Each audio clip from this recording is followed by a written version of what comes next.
Hi friends, 24 అవర్స్ని ఎలా utilise చేసుకోవాలి. So first one వచ్చేసి 8 hours sleep. Daily 8 hours sleep అనేది చాలా ఇంపార్టెంట్.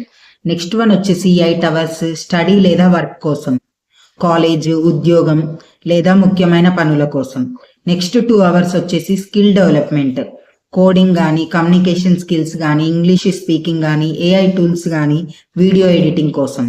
సో నెక్స్ట్ 1 అవర్ వచ్చేసి ఎక్సర్సైజ్ కోసం కానీ, యోగా కోసం కానీ, మెడిటేషన్ కోసం కానీ.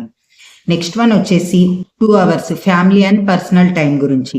కుటుంబంతో మాట్లాడండి, హాబీస్కి సమయం ఇవ్వండి.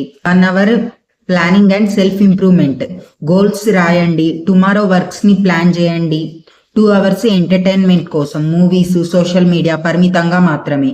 ఈ మిస్టేక్స్ చేయకండి. గంటల కొద్దీ రీల్స్ చూడటం, పర్పస్ లేకుండా మొబైల్ వాడటం, ఎక్కువగా గేమ్స్ ఆడటం, ఆలస్యంగా నిద్రపోవడం, పనుల్ని వాయిదా వేయడం. డైలీ రూల్: రోజుకు కనీసం 2 గంటలు కొత్త స్కిల్స్ నేర్చుకోవడానికి కేటాయించండి.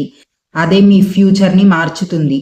ఈ వీడియో నచ్చితే లైక్ చేయండి, షేర్ చేయండి, సబ్స్క్రైబ్ చేసి సపోర్ట్ చేయండి. Thank you for watching.